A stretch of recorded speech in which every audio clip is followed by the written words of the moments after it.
जब आपने hand out study करना है तो आपने ये देखना है कि अपडेटेड होनी चाहिए और यहाँ पे इसका एडिशन जो होनी चाहिए ये थर्ड होना चाहिए। और इसके अलावा इसकी जो लास्ट अपडेट अगर डेट देखें तो जिस टाइम मैं वीडियो रिकॉर्ड कर रहा हूँ तो यहाँ पे ये लास्ट एडिशन जो मैंने की है इसके अंदर वो है 20/4/2023। ये जो सारे हैंड आउट्स है ये मैंने खुद बनाए हैं, इसको हाईलाइट वगैरह मैंने किया, फॉर्मेटिंग वगैरह मैंने की है और यहाँ पे इसमें जो भी चेंजेस है आप इसके एंड पे जाके देख सकते हैं। और मैं इन हैंड आउट्स का जो लिंक है ना वो यहाँ पे डिस्क्रिप्शन में दे दूँगा, आप यहाँ से भी डाउनलोड कर सकते हैं।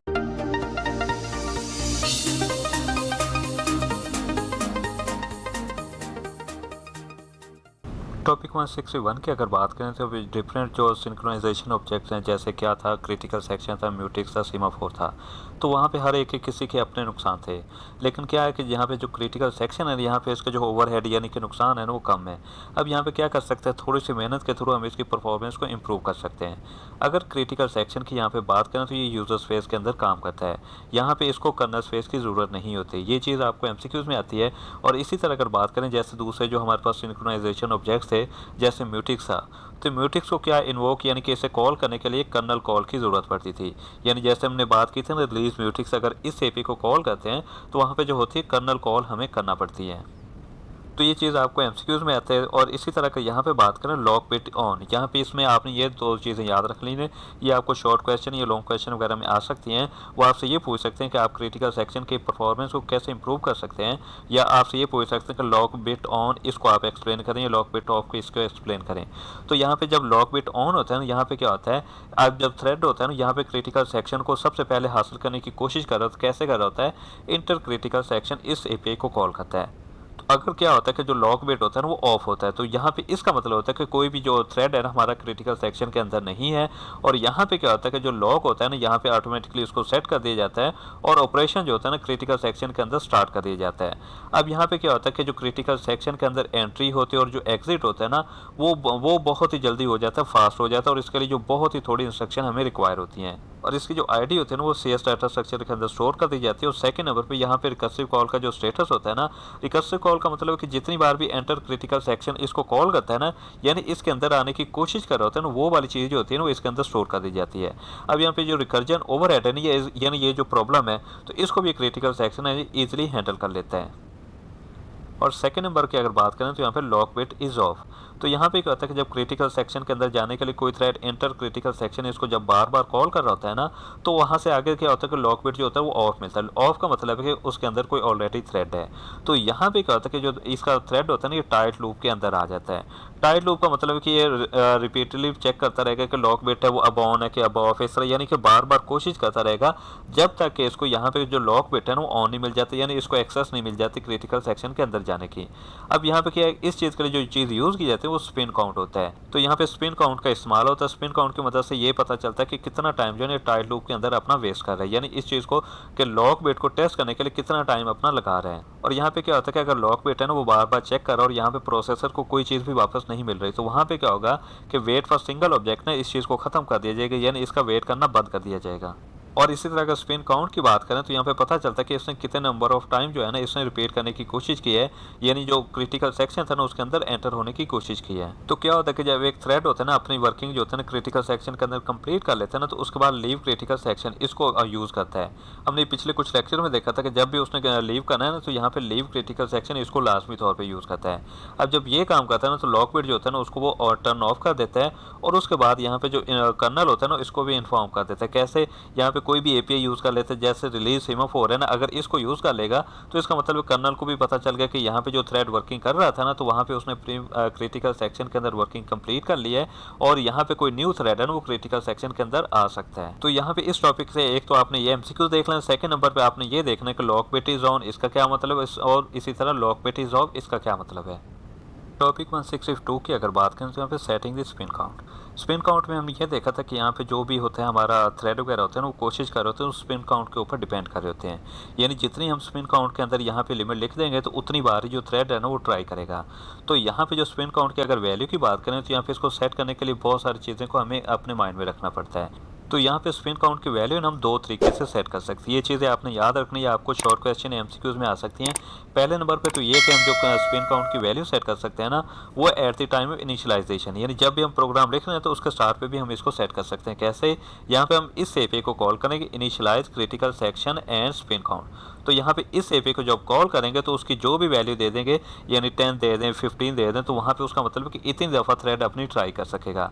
अब यहाँ पे इसका जो है मेन एडवांटेज जो है ना स्पिन काउंट को सेट करने का, कि यहाँ पे हम जो सिस्टम कॉल है ना उनको हम रोक सकते हैं। यानी अगर आप इसकी वैल्यू 1000 सेट कर देते हैं या 10,000 सेट कर देते हैं, तो जो थ्रेड होगा ना वो इतनी दफ़ा इसको क्या कर सकेगा, सिस्टम कॉल कर सकेगा, तो इसका ओवरहेड होगा वो बहुत बढ़ जाएगा। लेकिन अगर आप इसकी वैल्यू कम रखेंगे तो वहाँ पे ओवरहेड है वो कम हो जाएगा। सेकेंड नंबर पे यहाँ पे ये तो था इनिशियलाइजेशन के टाइम पे हम कर रहे हैं। सेकेंड नंबर पे हम डायनेमिकली भी इसको कर सकते हैं। कैसे? यहाँ पे जब प्रोग्राम रन हो रहा होता है ना, तो वहाँ पे भी हम इसकी वैल्यू को सेट कर सकते हैं। उसके लिए जो एपीआई यूज़ की जाती है वो होती है सेट क्रिटिकल स्पिन काउंट। तो इस एपीआई को जब हम कॉल करते हैं तो वहाँ पे जो अगर यहाँ पे हमने इसकी वैल्यू रखी थी 1000, तो यहाँ पे इस एपीआई की वैल्यू हम दोबारा से चेंज करके 500 या 2000 या 3000 जितनी भी रखना चाहें वो रख सकते हैं। अब यहाँ पे उन्होंने एक आपको क्राइटेरिया दी है अकॉर्डिंग टू MSDN। तो यहाँ पे जो 4000 है ना वो गुड स्पिन काउंट है। तो ये चीज़ आपको एमसीक्यूज में आ सकती है कि स्पिन काउंट MSDN के मुताबिक कितनी अच्छी स्पिन काउंट है, तो आप ये चीज़ याद रखिएगा। यहाँ से आपने दो चीज़ें याद रखेंगे। पहले नंबर पे कि आप इसे इनिशियलाइज के वक्त जो आप एपीआई यूज़ करेंगे वो ये वाली होगी, और सेकंड नंबर पे डायनेमिकली जब आप इसको सेट करना चाहें तो कौन सी एपीआई यूज़ होगी, और थर्ड नंबर पे आपने ये एमसीक्यूज देख लेना है। टॉपिक 163 की अगर बात करें तो यहाँ पे स्लिम रीडर राइटर लॉक्स। तो जैसे हमने पीछे स्पिन काउंट को देखा था, यानी क्रिटिकल सेक्शन की परफॉर्मेंस को इंप्रूव करने के लिए, तो यहाँ पे स्लिम रीडर राइटर जो होते हैं ना, ये सिंक्रोनाइजेशन उसी तरह की प्रॉब्लम को सॉल्व करने के लिए काम आते हैं। अब अगर इनकी बात करें तो यहाँ पे लाइट रीडर होते हैं और राइटर होते हैं, और यहाँ पे अगर इस लॉक की बात करें तो इसके दो मूड होते हैं। आपने ये चीज़ याद रखनी है, आपको एक शॉर्ट क्वेश्चन एमसीक्यूज में आ सकती है कि स्लिम रीडर राइटर के कितने मूड हैं। पहला जो मूड है वो है एक्सक्लूसिव मूड। अगर इस मूड की बात करें तो यहाँ पे एक्सक्लूसिव मूड जो होता है ना, यहाँ पे ये राइटेबल होते हैं, यानी इनके अंदर सिर्फ चीज़ें लिखी जा सकती हैं। सेकंड नंबर की अगर बात करें तो ये होता है शेयर मूड। शेयर मूड का मतलब है कि यहाँ पे कोई भी थ्रेड आके यहाँ पे इसके अंदर जो डाटा होता है ना वो आके रीड कर सकता है। अब यहाँ पे अगर बात करें जो SRW होते हैं, यानी कि स्लिम रीडर राइटर लॉक होते हैं, तो अगर इनकी बात करें तो ये दो मोड में हम यूज़ कर सकते हैं। कौन कौन से में? एक्सक्लूसिव मोड में या सेकंड नंबर पे शेयर मोड में। लेकिन ना तो हम इसे अपग्रेड कर सकते हैं ना ही डाउनग्रेड। अब इसका मतलब क्या है? अगर हम एक्सक्लूसिव मोड के अंदर है ना, तो इसका मतलब है कि हम शेयर मोड के अंदर इसको चेंज नहीं कर सकते, या अगर हम शेयर मोड के अंदर हैं तो इसको हम क्या कर सकते हैं, एक्सक्लूसिव मोड के अंदर चेंज नहीं कर सकते, यानी कन्वर्ट नहीं कर सकते। तो कहने का मतलब है कि जिस मोड के अंदर थ्रेड इसको यूज़ करना शुरू कर देगा उसे सिर्फ इसी के अंदर ही यूज़ करना पड़ेगा, वो ये नहीं कर सकेगा चेंज करके शेयर मोड के ऊपर आ जाए। तो यहाँ पे क्या होगा, थ्रेड को यूज़ करने से पहले डिसाइड करना पड़ता है कि इसने इसको एक्सक्लूसिव मोड में यूज़ करना है या शेयर मोड में यूज़ करना है। अब यहाँ पे उन्होंने इसके कुछ एडवांटेजेस वगैरह बताए हैं कि शेयर जो स्लिम रीडर राइटर लॉक होते हैं इसके फ़ायदे क्या हैं। तो ये चीज़ आपने अच्छे से देखनी है, आपको एमसीक्यू ये शॉर्ट क्वेश्चन में आ जाती है, यहाँ पे बल्कि मेंशन भी मैंने किए हुए हैं। तो सबसे पहले क्या होता है कि SRW यानी कि स्लिम रीडर राइटर लॉक जो होते हैं ना, ये लाइट वेट होते हैं और स्लिम होते हैं। और सेकंड नंबर पे अगर इनके साइज़ की बात करें तो एसोसिएटेड पॉइंटर 32 बिट या 64 बिट, यानी दो तरह के पॉइंटर होते हैं, या तो 32 बिट के भी होते हैं या 64 बिट के। और ये चीज़ आपको एमसीक्यूज में भी आती है। यहाँ पे देखें MCQ for final term, what is the size of an SRW lock. तो यहाँ पे ये 32 बिट में भी होता है और 64 बिट में होता है। और सेकंड पॉइंट की बात करें, no kernel objects are associated with SRW and hence SRW locks require minimum resource, यानी इनकी जो रिसोर्सेज हैं वो बहुत ही थोड़े चाहिए होते हैं। और यहाँ पे एक्चुअली क्वेश्चन क्या पूछा गया, यहाँ पे क्वेश्चन देख लें, short question for final term. तो यहाँ पे वो कहते हैं mention 3 principal reason of slim reader writer to provide improve locking performance compare to mutex and critical section. तो यहाँ पे आप यहाँ पे ये यहाँ से लेके यहाँ तक आता है, आपको जो भी 2 या 3 रीज़न आपको अच्छी लगती हैं, ईजी लगती हैं, आप इनको तैयार कर लीजिएगा। तो यहाँ पे वैसे तो मैंने हाईलाइट की हूँ, यहाँ पे देखिए हमारी पहली रीज़न आ गई, ये सेकंड नंबर पर रीज़न आ गए, और इसके बाद ये थर्ड नंबर वाली रीज़न आ गई। तो आप ये भी याद कर सकते हैं, या आप नीचे चाहें non blocking call are not associated with SRW, तो आप ये चीज़ भी याद कर सकते हैं। तो 3 आपने लिखनी होती है शॉर्ट क्वेश्चन में, आपको 3 ही इनफ होंगी। टॉपिक 164 की अगर बात करें तो यहाँ पे APIs फॉर SRW, यानी SRW को आप यूज़ करने के लिए, जो मैनेज करने के लिए जो API यूज़ कर सकते हैं वो ये वाली APIs हैं। यहाँ पे उन्होंने क्या किया, सिर्फ इन APIs के नेम दिए हुए हैं, आपके हैंडआउट्स के ऊपर इनके पैरामीटर नहीं दिए हुए। तो मैं आपको यहाँ पे रिकमेंडेड बुक के ऊपर से दिखा देता हूँ। तो यहाँ पे क्या होता है, सबसे पहले हमने इनिशियलाइज़ करना होता है। तो इनिशियलाइज़ करने के लिए क्या होता है, यहाँ पे एपीआई देखें इनिशियलाइज़ SRW लॉग, ये इस एपीआई का नेम है। और यहाँ पे इसकी रिटर्न टाइप की बात करें तो ये है वॉइड। और यहाँ पे अगर इसके आर्गुमेंट की बात करें तो यहाँ पे इसके जो टाइप है ना, यहाँ पे देखें PSRW लॉग, ये इसकी टाइप है और ये इसका P यानी कि स्मॉल है, और SRW लॉग यहाँ पे इसका आर्गुमेंट है। तो ये सिर्फ एक ही आर्गुमेंट लेती है इनिशियलाइज़ SRW लॉग के लिए। तो यहाँ पे आपने थोड़ी सी चीज़ याद रखनी है। यहाँ पे SRW की अगर बात करें ना, तो यहाँ पे दो डिफरेंट चीज़ें यूज़ करता है। सबसे पहले एक्वायर और सेकंड नंबर पे रिलीज। तो ये किन चीज़ों के लिए हम पीछे देखा था, जब हम क्रिटिकल सेक्शन में जा रहे हैं तो वहाँ पे देखते थे एंटर क्रिटिकल सेक्शन कुछ इस तरह से आता था, और जब लीव कर रहा होता तो वहाँ पे क्या करता था, लीव को यूज़ करता। लेकिन यहाँ पे क्या है, एक्वायर यानी कि हासिल करना और रिलीज यानी कि छोड़ देना। तो यहाँ पे ये दो टर्मिनोलॉजीज को यूज़ कर रहे हैं। तो यहाँ पे देखें जब ये एक्वायर करने लगेगा, यहाँ पे आपने थोड़ा सा नोट करना है, यहाँ पे सारी एपीआई जो है ना ये सेम की सेम रहेगी। यहाँ पे अगर देखें और यहाँ पे देखें जब एक्वायर कर रहा है तो ये सारी सेम है। यहाँ पे चेंज क्या है, यहाँ पे सिर्फ एपीआई का नेम चेंज है। यहाँ पे क्या आ रहा था, इनिशियलाइज SRW लॉक, और अगर यहाँ पे बात करें तो यहाँ पे आ रहा है एक्वायर SRW लॉक शेयर। अब ये शेयर क्यों आ रहा है, अभी हमने इसके मोड पढ़े थे, दो मोड हैं, शेयर्ड है और इस तरह हमारे पास एक्सक्लूसिव है। तो जब आप शेयर कर रहे होंगे तो यहाँ पे आप शेयर लिख देंगे, जब आप एक्सक्लूसिव कर रहे होंगे तो यहाँ पे आप एक्सक्लूसिव लिख देंगे। तो बाकी जो चीज़ें हमारे पास देखें बिल्कुल आर्गुमेंट बिल्कुल वैसे का वैसे, और यहाँ पे भी देखें तो हमारा जो दोनों आर्गुमेंट है उसकी टाइप भी सेम है और उसके आर्गुमेंट भी सेम है। और इसी तरह अगर बात करें कि जब इसने रिलीज करना होता है तो यहाँ पे देखें सिर्फ एपीआई का नेम चेंज हो रहा है, रिलीज SRW लॉग शेयर। तो आप सिर्फ देखें एपीआई का नेम चेंज हो रहा है और यहाँ पे जो आर्गुमेंट है ना यहाँ पे बिल्कुल इसका वही का वही है।